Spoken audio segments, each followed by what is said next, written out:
Usted hacía algo inapropiado y llegaba a la casa y el hermanito más grande o más pequeño, ¿qué le decía? ¡Ay, mijita! ¡Ay, mijita! ¿Y usted y eso qué? ¿Ya qué denotaba? ¿Eso en qué lo estaba metiendo a usted? ¿En qué? En una angustia, en una... Y lo tremendo es que le ponían así, vea, como que es en serio. Pues la mayoría de las veces que yo he escuchado, ¡ay, mijita!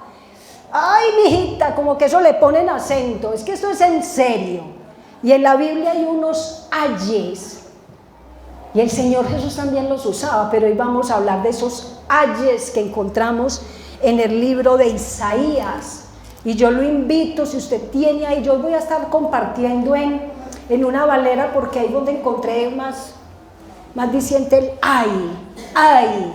Ese ay en las escrituras que están mostrando una expresión de lamento, de que ahí viene un problema, se avecina algo que muy difícil, muy pesado. Porque cuando usted le decían, ay, mijito, ay, mijita, no era que la están esperando aquí para darle algo muy bueno, mínimo le esperaba ¿qué? La pela. Pero usted no le daban pela ni lo castigaba porque se había portado muy bien. ¿O acaso aquí hay alguien que por portarse bien lo han agredido o lo han reprendido en la casa? No, la mayoría de las veces fue porque infringimos ¿qué? Las normas de la casa.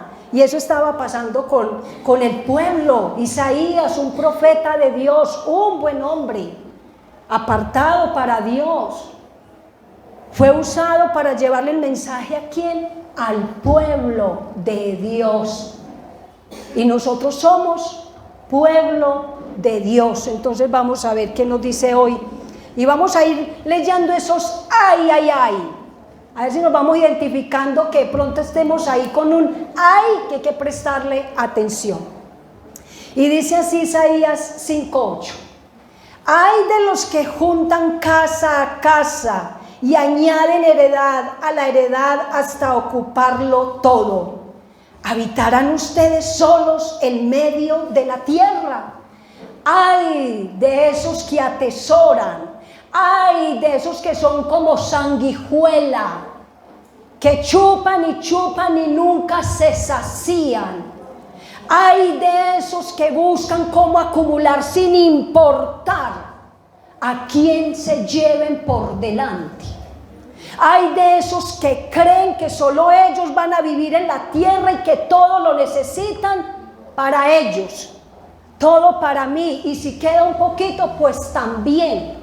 Sí, aquí el Señor le está dando esta demanda a su pueblo. Y usted dirá, pero es que eso fue para la gente de allá. Sí, pero también es para nosotros. Cuando uno se concentra a amontonar y amontonar cosas, sin tener en cuenta que también hay otros que están necesitando y a mí no se me da nada. Tenemos ejemplos. Yo confío que usted no esté ahí. Los pagadiarios son sanguijuelas, chupan y ¿qué? Nunca se sacían, no tienen no tienen contentamiento, nada, y eso no les importa cómo está la pobre gentecita. ¿Y a cuántos no han llevado a que se suiciden?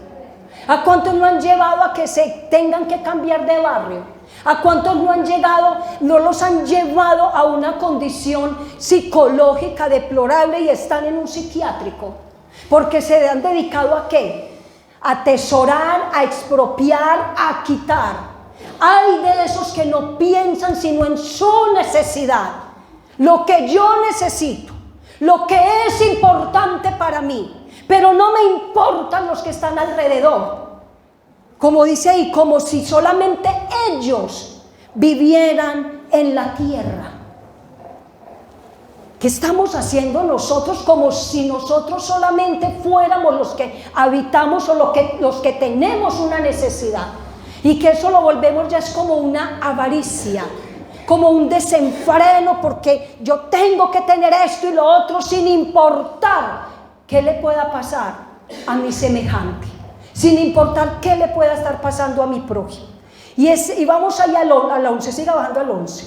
Hay de los que se levantan de mañana para seguir la embriaguez, que se están hasta la noche, hasta que el vino los enciende. Ay de esos que le prestan más atención a esos desmanes, a ese desorden.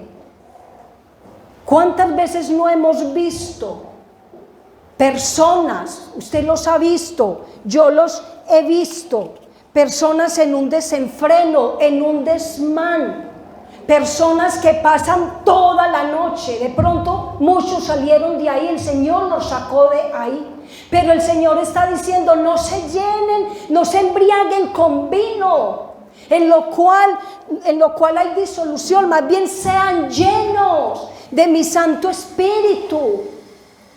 ¿En qué nos estamos, a qué nos estamos levantando todos los días? ¿Qué es lo que nos está moviendo? ¿Qué es lo que estamos buscando? ¿En qué estamos buscando satisfacción? ¿En qué? Aquí había un pueblo que se estaba buscando la satisfacción, ¿en qué? En la ebriedad, embriagándose. Y el profeta le dice, ay de ustedes, que estamos buscando para saciarnos, para disiparnos. Porque es que a veces la persona hace determinadas cosas con la intención de ¿qué? De olvidarse lo que está viviendo. Pero no porque usted quiera olvidarse la situación va a cambiar por usted quererse olvidar. Pero si podemos, en vez de estar llenándonos de esa angustia, sin vez de estar llenándonos de esa preocupación, buscar ser llenos del Espíritu de Dios. Eso es lo que nosotros como hijos de Dios debemos de hacer. Y ahí baja en el 20 y dice, ay de los que a lo malo le dicen bueno. Y esto está muy familiarizado con nosotros porque no lo sabemos de memoria. Hay de los que a lo malo le dicen bueno y a lo bueno malo, que hacen de la luz tinieblas y de las tinieblas luz, que ponen lo amargo por dulce y lo dulce por amargo. Ay de esas personas que a las cosas de Dios le dicen que son ¿qué? Malas. Que si usted está ya en el desorden, que si usted está compartiendo lo que a Dios no le agrada, ¿usted es qué? No, es que usted es lo mejorcito. Es que usted sí es hombre. Es que usted le está poniendo los cachos a su esposa y tiene 5 fuera de la suya. Eso sí es uno ser un hombre. Pero según las Escrituras, eso no es ser hombre, eso es ser un pecador y un deshonesto que está quebrantando el pacto que hizo con el Señor. Pero para la sociedad eso es ¿qué? Lo bueno. Para el sistema de este mundo eso es ¿qué? Lo bueno, lo más espectacular. Pero hay de lo que a lo malo le dicen bueno y a lo bueno, hay de los que a lo malo le dicen bueno, a lo bueno malo, que hacen de la luz tinieblas y de las tinieblas luz. Usted está yendo a esa iglesia. Usted fue que se embobó. Porque pareciera ser que buscar hoy en día en medio de este sistema de valores tan degradado es que es malo, es obsoleto, eso no tiene importancia. Pareciera ser para muchas personas que alumbrar, que ser una luz de Cristo donde nosotros estamos, es que es malo. Si usted a su compañero de trabajo, de universidad, al vecino, al familiar que no conoce todavía, le llega a hablarle del Señor Jesús, ¿de qué lo trata? Ya llegó este religioso, ya llegó esta aburridora, siempre lo mismo, porque para ellos lo bueno es malo y lo malo es bueno. Hoy en día, ¿qué es lo bueno? Hoy en día lo bueno es que la persona viva en un desenfreno total y absoluto. Hoy para la gente lo bueno es que usted haga todo lo que las Escrituras nos dice que no hagamos. Hoy lo bueno para la gente es que usted se una a esas organizaciones que están haciendo cosas en contra del mismo ser humano. Hoy lo bueno es ver que las niñas vivan una vida de desorden, en una inmoralidad, y los varones, y que los hogares tengan conflictos y contiendas porque no se ponen a cuentas con el Señor. Eso es lo bueno. Mis amados, nosotros estamos viviendo unos tiempos muy duros, de mucha oscuridad, donde solo el Santo Espíritu de Dios, que debe de estar morando en cada uno de nosotros, nos va a enseñar a discernir qué es lo bueno, qué es lo malo. Si tú sabes que lo bueno es invocar el nombre del Señor y hablar de Él, no importa que te señalen, que te digan fanático, fanática, religioso y tanto calificativo que le puedan dar a uno con tal de menospreciar el mensaje, porque no es a uno el que menosprecia. No es al portador, es el mensaje que el portador lleva que menosprecia. Pero si no tenemos al Espíritu de Dios para darnos esa convicción y para discernir entre lo que en estos tiempos es bueno y es malo, muchos pueden llegar como hijos de Dios. Este era el pueblo de Dios, pero estaban en problemas espirituales con el Señor, y ya lo bueno le estaban diciendo malo. Ya era malo buscar de Dios, ya era malo adorar al Señor, pero a lo malo le estaban diciendo bueno. Bueno es emborracharse, bueno es expropiar, bueno es la avaricia, bueno es la codicia, bueno es hacer cosas sin importar a quién estoy dañando en mi entorno. Y baje ahí al 21 que dice: ay de los sabios en sus propios ojos y de los que son prudentes delante de sí mismos. Sabios en su propia prudencia.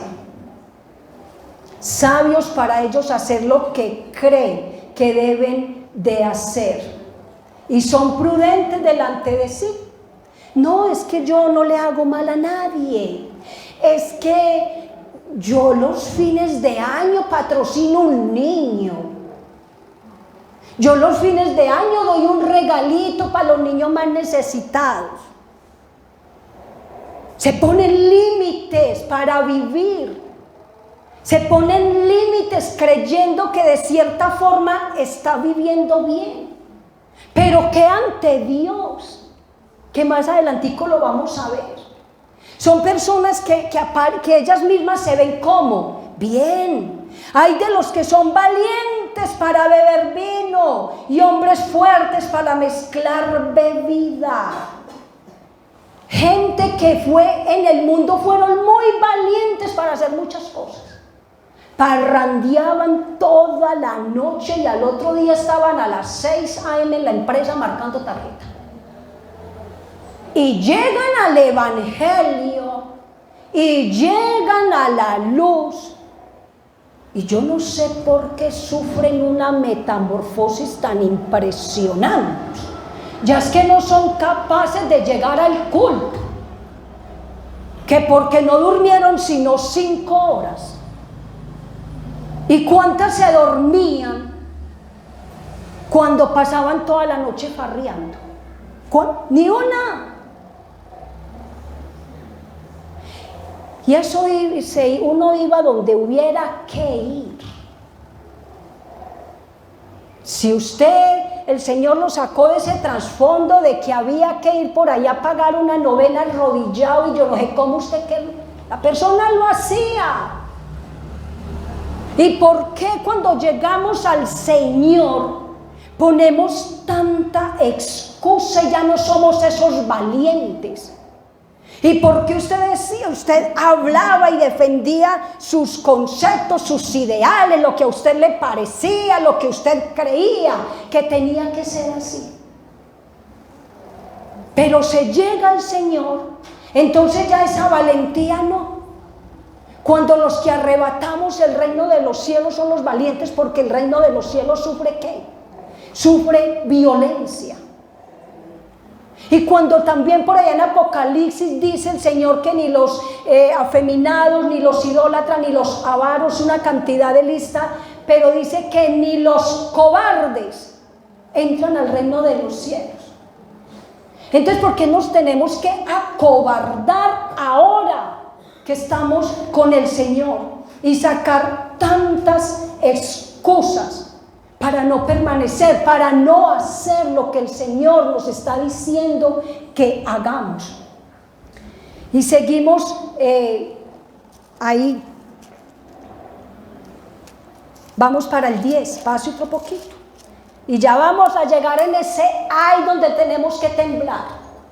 Pero vamos a ver que es que hay unos ay que de pronto los hemos pasado en nuestra vida como muy ¿qué?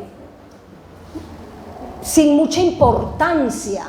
Como que esos son ellos, pero ese no soy yo. Y el 10.1 dice: ay de los que dictan leyes injustas y prescriben tiranía, para apartar del juicio a los pobres y para quitar el derecho a los afligidos de mi pueblo, para despojar a las viudas y robar a los huérfanos. Es verdad que usted y yo no hacemos leyes. Yo no sé si aquí de pronto hay un senador, no, creo que todavía no tenemos todavía ese privilegio. Hoy no vino el que hace leyes acá. Pero nosotros sí hemos dado un voto por alguien que debe estar representándonos. ¿Y qué están haciendo? Por eso la responsabilidad, aunque no es el tema, la responsabilidad de nosotros como iglesia de Dios, ser muy honestos a la hora de poner a los que hacen las leyes, a la hora de poner nuestros senadores, nuestros representantes ante el gobierno, y ni que se diga de los mandatarios, alcaldes, concejales, gobernadores y presidentes. Porque si son esas personas injustas, son esas personas que usted ya sabe que son felices con esas leyes que van en contra del mismo Dios, usted también se está haciendo culpable delante del Señor, porque usted lo puso allá. Hay de esas personas que dictan esas leyes tan injustas. Pero no sé qué es más triste, si el que dicta las leyes o el que se complace en ellas y se las celebra. Esos que sacaron esa ley de aprobar el aborto es hasta las 6 semanas. Un bebé formadito. ¡Ay de esas personas que sacan esas leyes! Y de las que van y aplauden y lloran de la alegría que porque les aprobaron una ley antibíblica. Y lloran y se estremecen y se gozan y hacen fiesta. ¡Ay de los que las hacen! Pero ¡ay de los que las celebran! ¡Ay de los que dicen por aquí es por donde me voy a meter, porque ya las leyes terrenales me avalan, y qué de las espirituales! ¡Ay de esas leyes que dañan! ¡Ay de esas leyes que maltratan! ¡Ay de esas leyes que pervierten! Y hay de esos que se están gozando y que se están sintiendo plenos porque ya tienen un aval, pero no de Dios. Es un aval de un hombre, de hombres que tarde o temprano también van a tener que estar delante del Señor y a rendir cuentas por lo que hicieron. Son leyes injustas, demasiado injustas. Usted empezó a aprobar un aborto de un bebé ya de 6 semanas, de 6 meses, no siquiera semanas, ya tiene como 6 meses, ¿cierto? Y si por ellos fueran, pues que los aborten antes de nacer. ¿Y quién defiende la causa de esa criatura? ¿Quién la defiende? Pero hay del que se levante a defender eso. Hay del que se levante a decirle: ¡hey! Eso no puede ser así. ¡Hey! ¿Cómo van a hacer una cosa de esas? No, porque entonces ya, ¿de qué nos tratan? ¿Retrógrados? ¿Es que usted no sabe nada? ¿Es que ese es el derecho de aquel? ¿Es que ese es el derecho del otro? Pero leyes antibíblicas se están haciendo y aprobando cosas que ni la misma naturaleza en los animalitos las vemos hacer. Y son es que los animales. 29:15.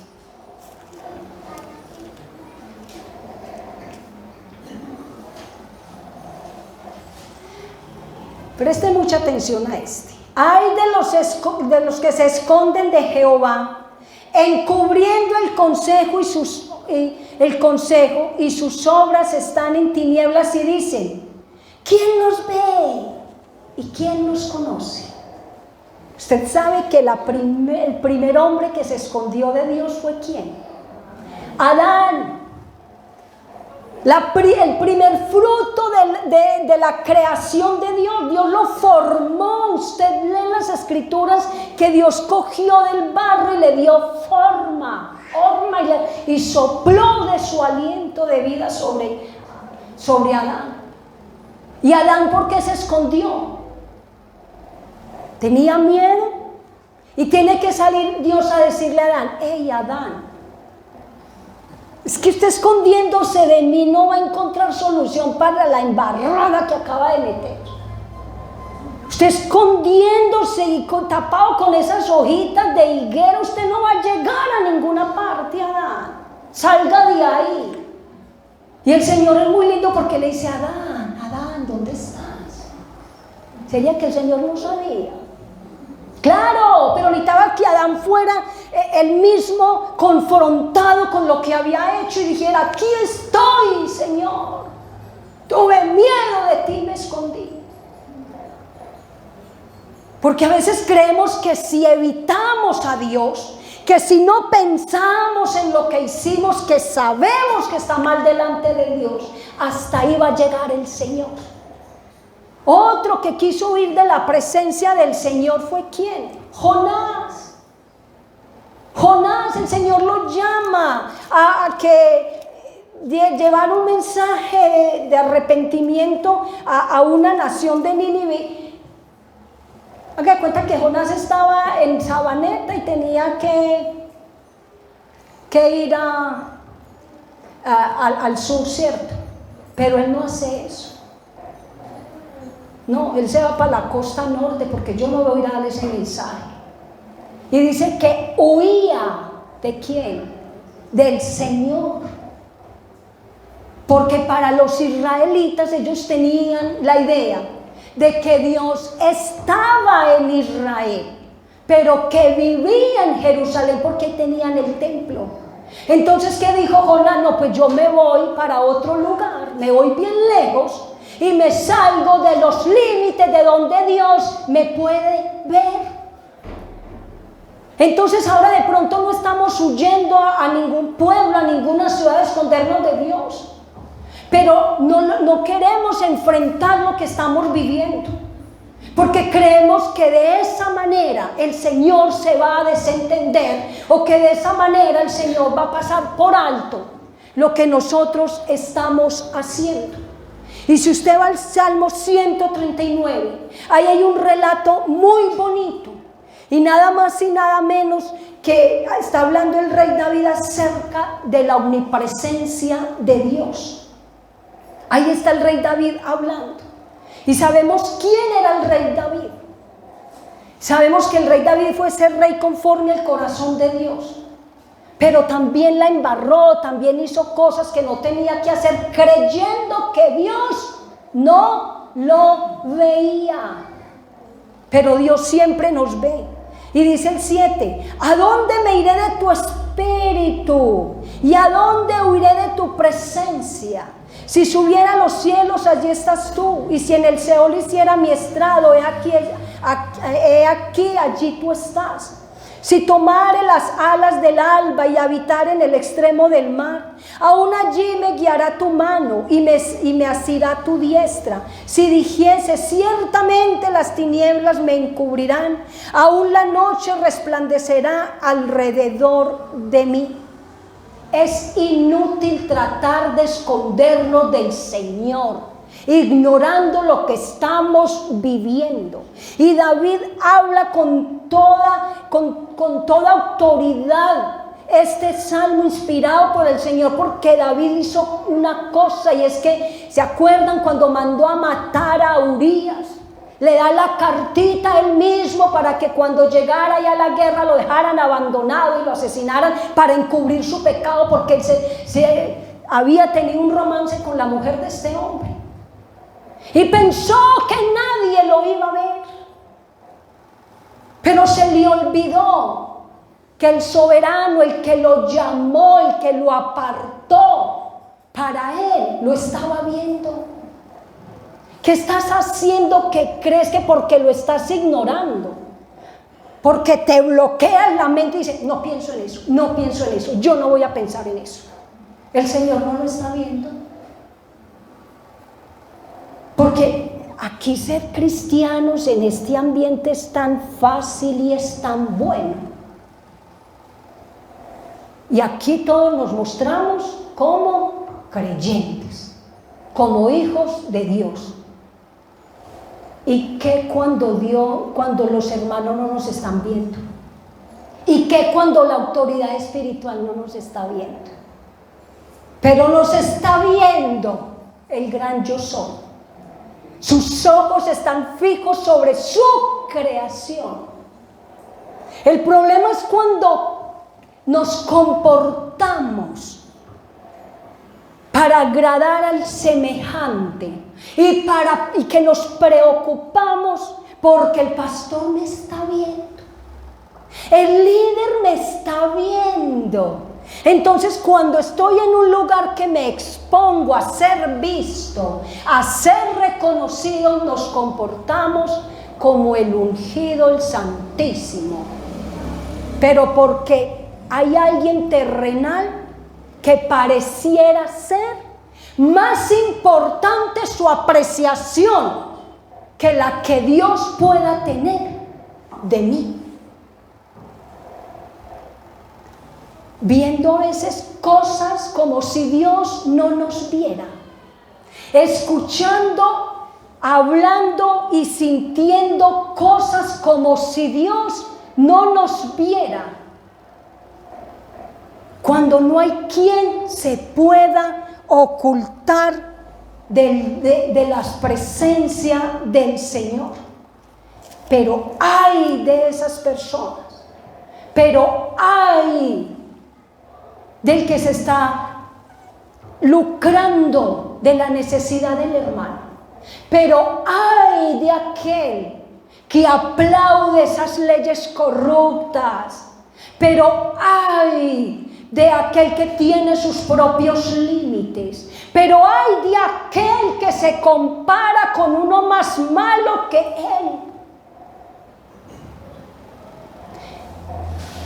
Es que si nosotros nos comparamos con el que ha asesinado, con el que ha hecho mucha maldad, ¿usted qué dice? ¿Que usted es muy qué? Que muy bueno. Pues si yo me estoy comparando con un terrorista, si yo me estoy comparando con un secuestrador, un violador de niños o de adultos, con un sicario, ¿cómo me voy a ver? No, pues que yo estoy muy bien.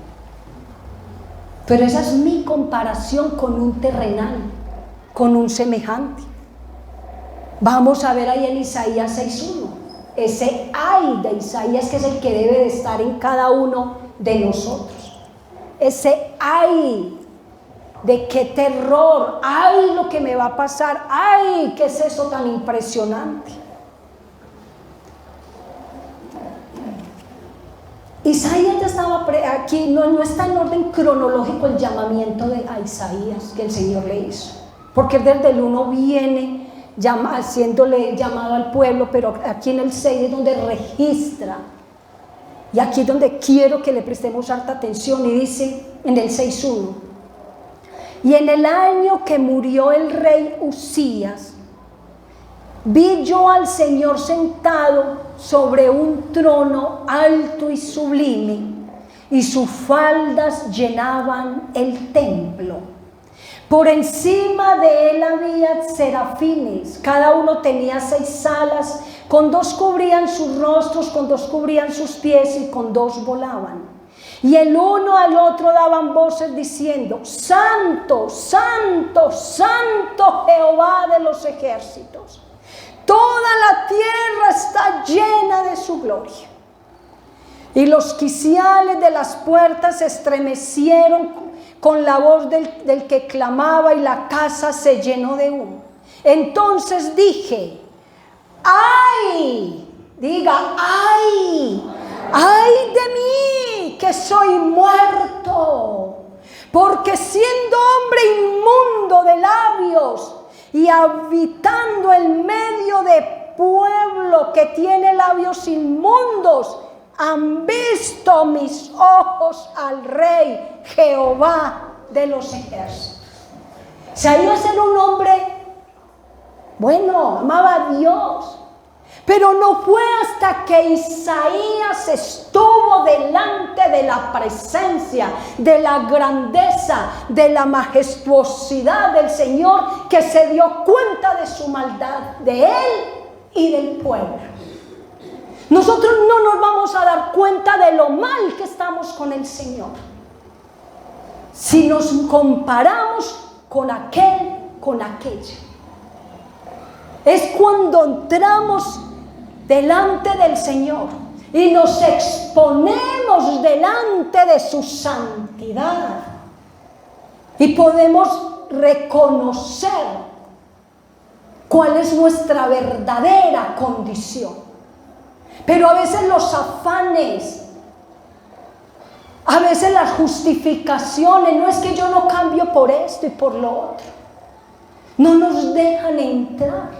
Fue hasta ese momento donde Isaías tuvo ese encuentro personal y real, que se dio cuenta que no solamente los de labios impuros era el pueblo, sino que era él. No eran solamente los sacerdotes, no eran solamente los líderes, era él, el hombre que ama al Señor, el hombre con el que el Señor quería contar para un ministerio. Necesitaba ¿qué? Santificación. Necesitaba ¿qué? Una intervención divina en su vida. Porque no basta con que queramos, porque no basta con que anhelemos. Es necesario dejarnos examinar por el Señor. Cuando usted va por a un doctor es porque tiene necesidad y necesita que lo revisen. Y hay muchos que dicen: doctor, mándeme exámenes de todo. Pero es que vos no tenés sino este dolor acá en la rodilla. No, pero mándeme de todo. Porque nos interesa mucho cómo está funcionando nuestro organismo. Porque no nos interesa cómo está nuestra vida delante del Señor. Porque hay ese ay de Isaías, ese ay que dice que ya él se creía que iba a ser muerto, porque estaba viendo la santidad, la gloria, la majestuosidad, la grandeza del Creador, al que un pueblo le había dado la espalda, al que un pueblo se le olvidó todo lo que él había hecho. Déjeme decirle que cuando a nosotros se nos olvida de dónde nos sacó el Señor, también le estamos dando la espalda. Cuando nos familiarizamos tanto con el amor, con la misericordia del Señor, también le estamos dando la espalda. Porque aquí dice que en el 1, que cuando en el año en que murió el rey Usías, vi yo la gloria del Señor. Usías fue un rey malo.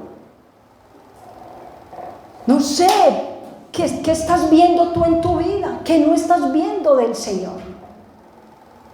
Pero es solo cuando tú le permites a Él que te revele cómo está tu corazón.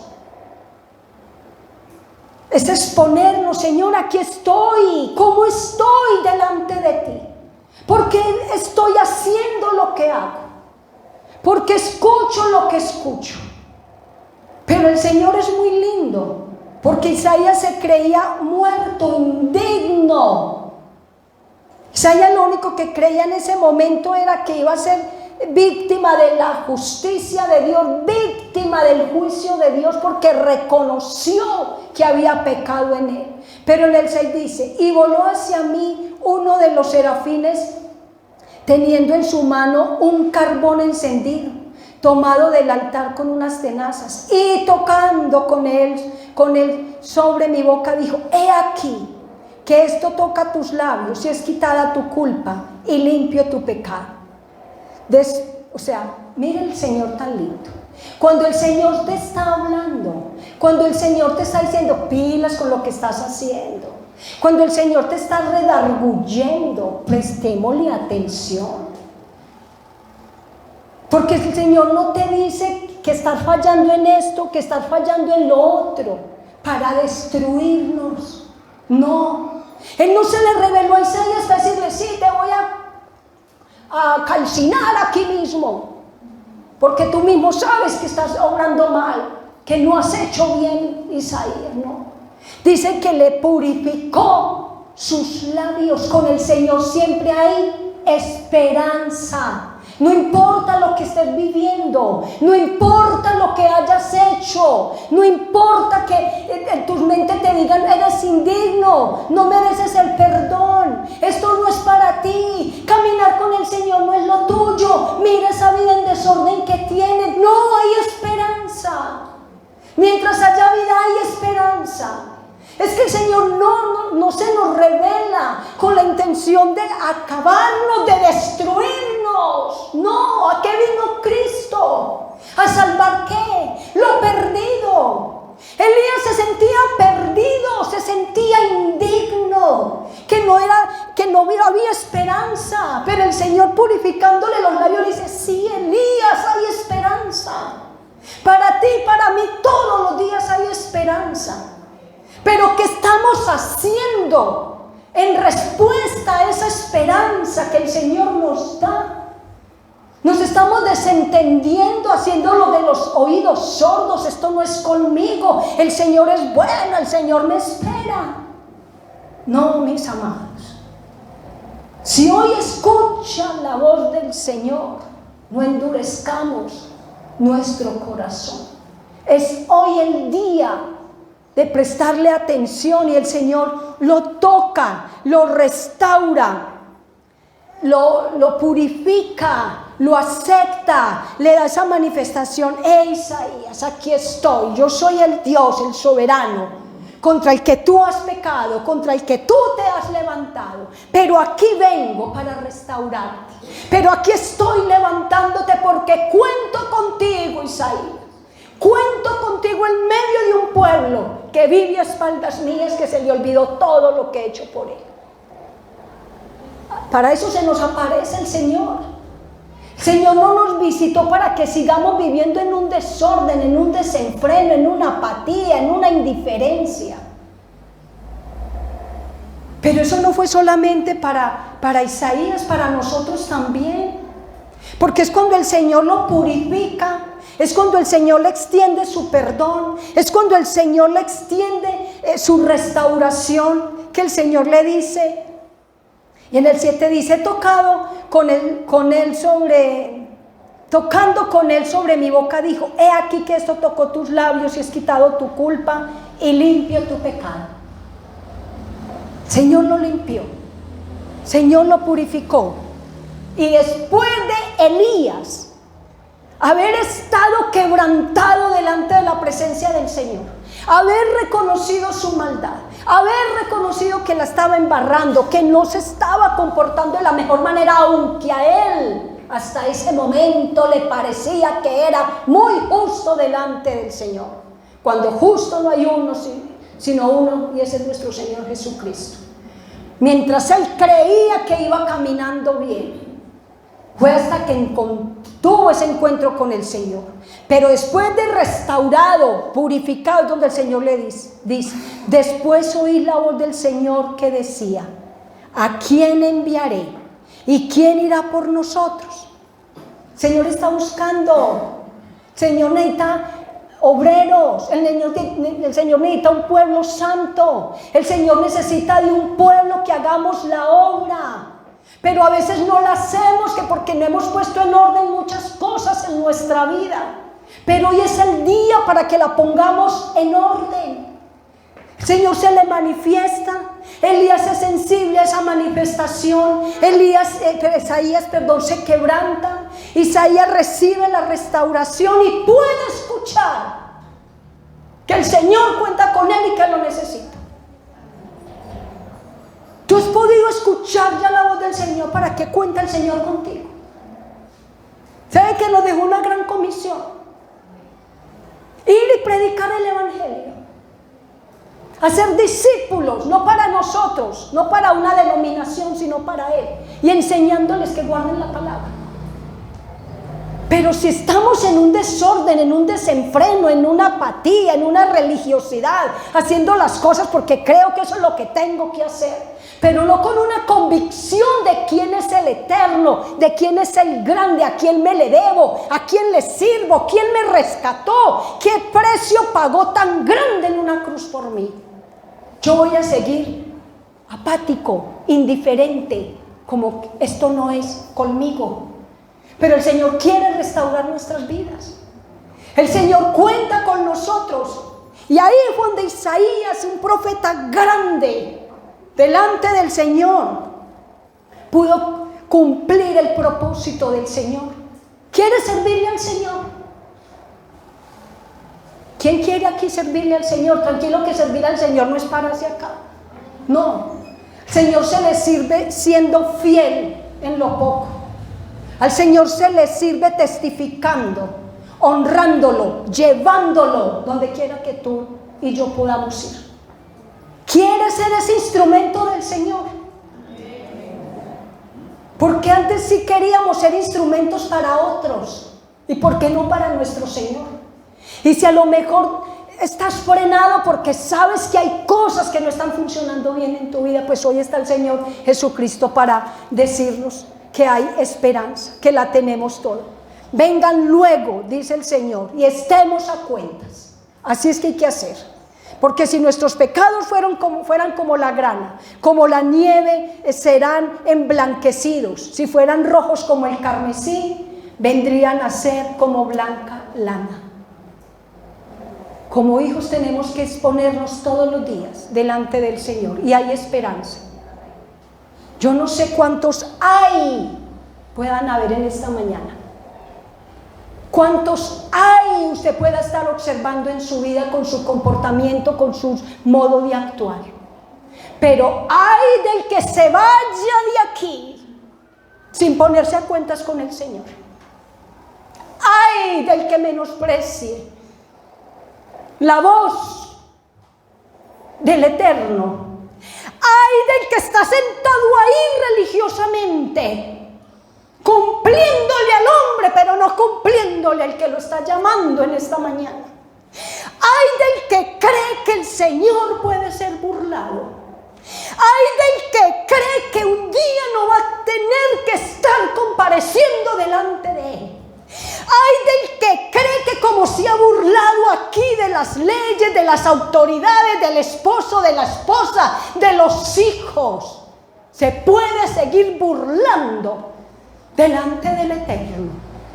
Ay del que en este momento no se arrepienta, porque no sabes si vas a tener otra oportunidad.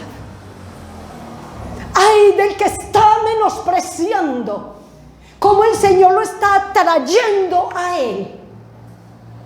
Ay del que tenga que experimentar el dolor en su cuerpo para poder decirle: Señor, heme aquí, límpiame, purifícame, santifícame, Señor, porque así no puedo seguir viviendo.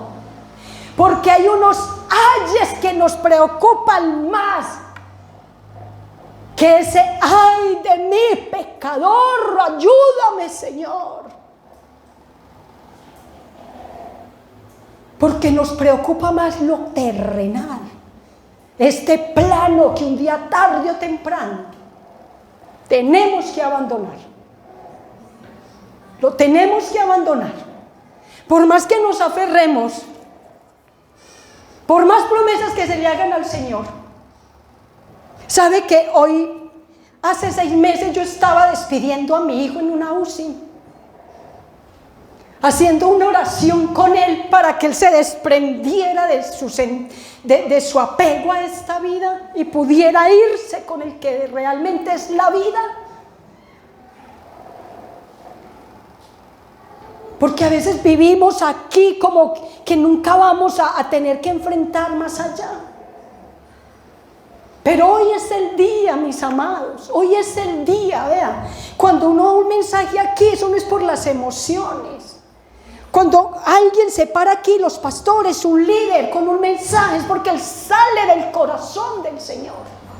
Yo lo animo a que ahí donde usted está, se arrodille o incline su cabeza. Porque hay esperanza para Isaías, la hubo. ¿Cómo no la va a ver por nosotros? Si Jesús fue a una cruz y pagó para que nosotros no vivamos sin esperanza, para que nosotros no vivamos como si no tuviésemos un redentor. Como dice el Señor, si no les negué a mi hijo, ¿qué otra cosa les podría negar? Vamos a orar. De pronto los ayes que más te han preocupado son los de este plano terrenal. Y te has fijado mucho, ay, aquel cómo vive, ay, aquella cómo viste, ay, aquella lo que hace, ay, aquella lo que deja de hacer, y qué es lo que nosotros estamos haciendo individualmente. Señor, gracias.